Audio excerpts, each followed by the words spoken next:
Sir नमस्कार। नमस्कार जी। Himachal high court ने वाटर सेस लगाने के निर्णय को असंवैधानिक करार दिया है।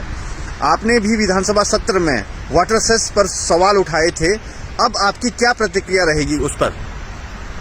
वाटर सेस का जहां तक प्रश्न है, पिछले साल बजट सत्र के दौरान 2023 में ये मामला डिबेट के लिए आया था और इस पे हमने डिबेट की थी और मैंने पूरी की पूरी पावर पॉलिसी और वाटर सेस के ऊपर अपने मत व्यक्त किया था।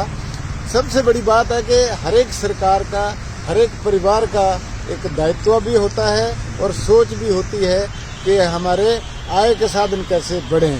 हिमाचल सरकार का भी ऐसी ही नीयत रही हो और परंतु मैं इतना मानता हूँ कि नीति और नीयत जो है वो स्पष्ट होनी चाहिए ताकि हमारे जो संसाधन हैं उनमें इजाफा हो।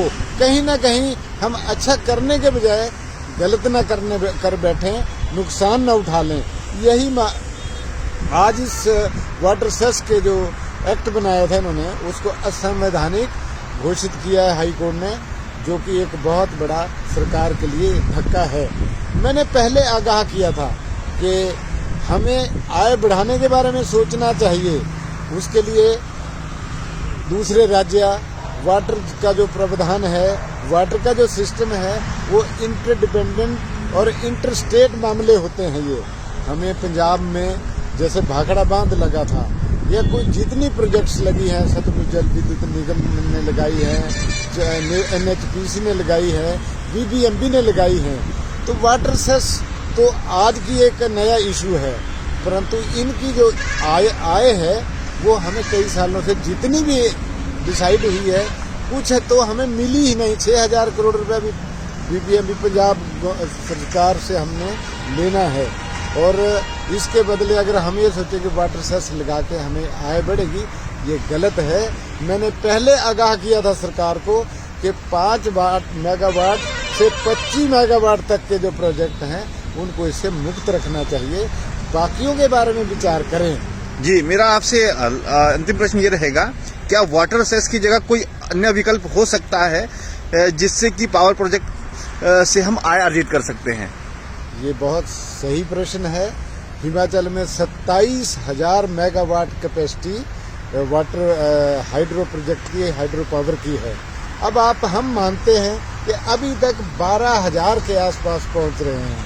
12,000 मेगावाट जो बिजली पैदा हो रही है, तो अगर हम इसी वक्त में 18 या 20,000 मेगावाट का दोहन कर लेते तो हमें वाटर सेस जैसी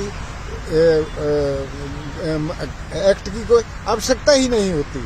हमें इतना 20% या 30% रॉयल्टी के तौर पे या अपने आप बिजली बोर्ड या पावर कारपोरेशन को प्रोजेक्ट्स लगाते तो वो प्रोग्रेसिव इनकम के साधन माने जाते और उसको जनता भी सराहती, पड़ोसी राज्य भी सराहते।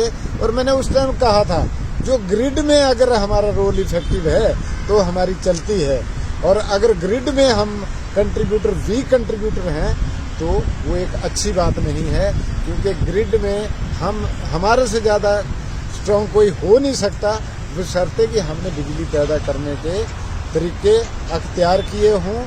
और अगर हमारे पास आज ज़्यादा बिजली बनती तो हम वाटर सेस की आवश्यकता नहीं होती, असंवैधानिक करार न होता।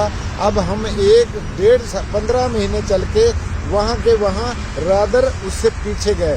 पिछले 1 वर्ष में GST का नुकसान हुआ, सेल टैक्स का नुकसान हुआ, और जो दूसरे वाटर हाइड्रो पावर से रॉयल्टी आती है, कोई नई प्रोजेक्ट नहीं लगी, कोई नया independent power agreement, power producer agreement नहीं हुआ, तो हर तरीके से हम घाटे में रहे। और ये बात स्टेट के हित की नहीं हुई, स्टेट के हित के नकारा गया। और ये सरकार की नीतियां होती हैं जो राज्य को आगे ले जाती हैं और राज्य के कल्याण हेतु, जन कल्याण हेतु नीतियां बनाते हैं। तो नीति और नियत में समन्वय नहीं था, ये मैंने उस टाइम भी आगाह किया था। और मैं आज आपको स्पष्ट कर दूं, जितनी दफा मैंने विधानसभा में बोला है कि आप एक गलत कर रहे हैं, मैं दावे से कहता हूं हर वक्त आने पर वो प्रत्येक बात सत्य होगी, आगाह किया है। और अगर उनके ऊपर काम करें, सोचे, तो स्टेट का हित होता है और होना चाहिए। मैं यही कहना चाहता हूँ। जी बहुत बहुत धन्यवाद, नमस्कार।